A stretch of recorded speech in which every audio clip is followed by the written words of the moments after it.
Welcome to Portside Politics. Today we're talking about Target. Anna, how are things at the local Target? Things at the local Target are swell. If you don't mind messy floors, cluttered racks, empty shelves, there is just so much bizarre stuff going on at our local Targets that it's hard to really describe it. It both at 1 minute looks like an aisle where it's pristine and fully loaded, and then you go down the aisle and you see that the shelves are half empty. There's trash on some of the shelves. Clothes aren't being picked up from some aisles. There's just a whole lot of stuff going on for Target. I like the fact that you started out with our local Targets because we've gone to multiple. Just today we went to multiple. All right, so the conversation that we have frequently is prior to the boycotts and prior to the Blackout Friday in February, the stores didn't look too good coming out of Christmas. But how did they look going into Christmas? We spent a lot of time and money at Target through the years. And I think going into Christmas is when it really struck me that the stores weren't being kept up. The aisles had stuff just flung everywhere. Racks had clothes thrown over top of them. And I don't know if that's a commentary on the fact that maybe they didn't bring in enough seasonal employees, or that people are just becoming more inconsiderate. And it may be a combination of both things. But walking through the stores now, and I'm still seeing the stuff thrown over racks or Starbucks cups on shelves, and like there are employees standing around not doing anything. So I'm not sure where the issue is coming from.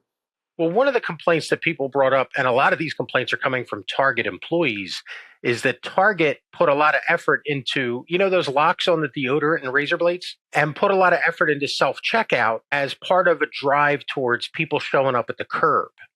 But our curbs, one of the stores we went to had a curbside pickup aisle. It was completely empty. But not only was it empty, but there were a ton of them. Like, it's not just 2 or 3 spaces. They dedicated a whole section of the parking lot to parcel pickup or package pickup, which doesn't make any sense to me in a post-COVID world.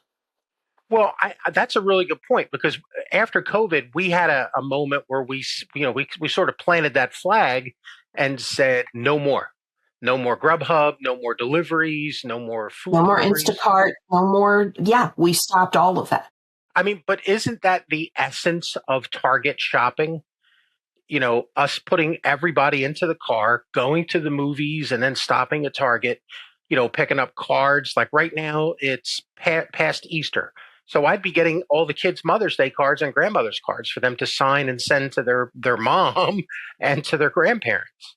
Like all of that is just, that requires you to want to be in the store walking around. Yeah, it does. And it's just not a pleasant experience anymore. I don't think there's anything at So Target, I don't think for us ever was, we have to go to Target because we need this. It was always, well, let's go to Target because we have to get this. But then it was like an hour or even 2 hours just walking around the shops, looking in the aisles, buying clothes for the grandkids, or even when our kids were little, buying clothes for them. It was always like, we don't have a list. We're just going to put stuff in our cart that we need, or we might need, or that we just really love. There's nothing in Target right now. And again, we went to multiple stores that I picked up that I was like, I really love this, or this would be really cute for this grandkid or this daughter, or we have a daughter that's about to move into a new apartment. There was nothing that I was like, oh, I've got to get this for her new apartment. There just wasn't the same excitement walking through the aisles. Instead, there was, I've got to move things that don't belong on this shelf to get to the thing that's on this shelf that I want to look at. Or there's stuff on the floor that I've got to steer my shopping cart around. And now, you know what? I'm too far away from the item that I was going to look at anyway. It's not worth backtracking, because there probably wasn't. I sent 2 pictures to our oldest daughter, Bridget, of, was it the Kate Spade displays?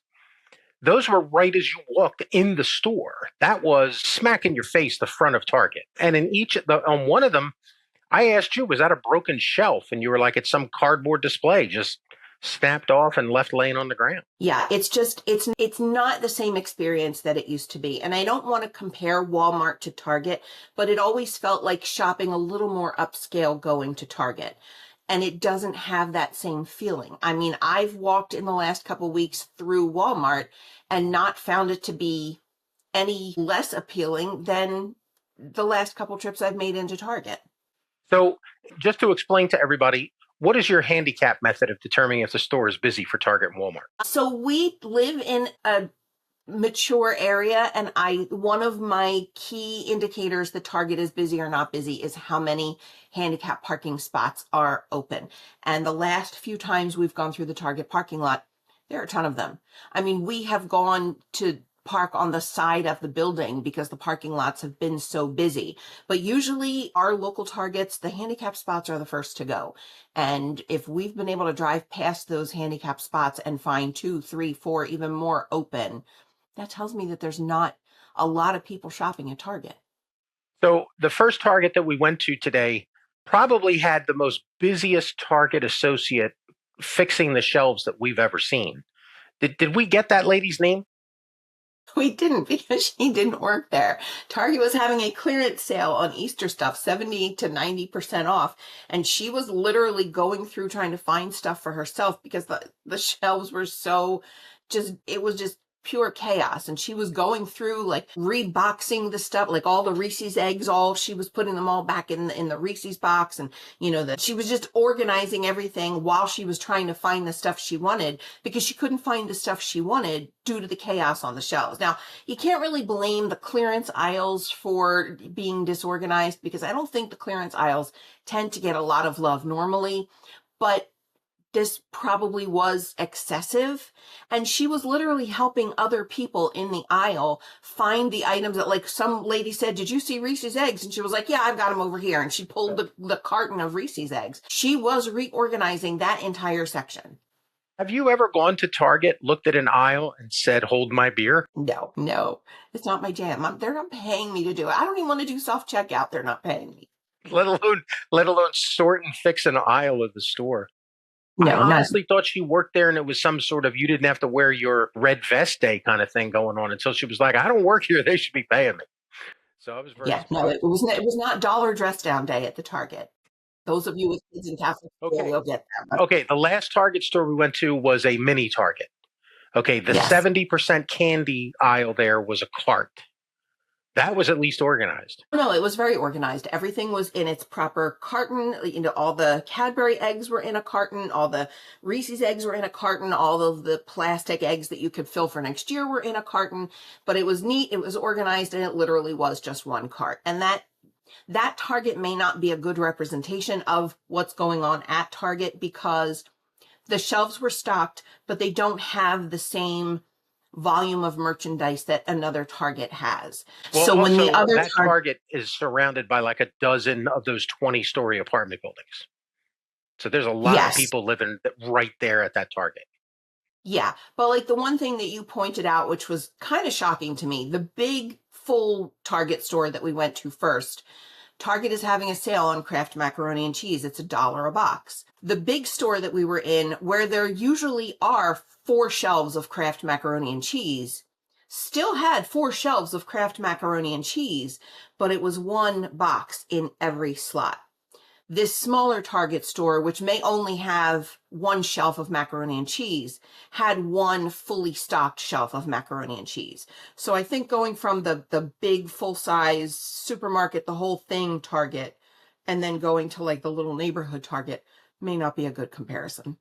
All right, so let's wrap this up then with a travel tip. Your travel tip for years has been go to Target and get those little mini size things. How'd that work out for you today? It depends on the Target. The small store was fully stocked. Every one of their bins had stuff in it. And I love the mini stuff because you don't have to bring it home with you. You can empty all of that stuff out. You use it on vacation. It's $1, $2. You throw the containers away. Even the toothbrushes, just throw them away. You don't want to save them for the next trip.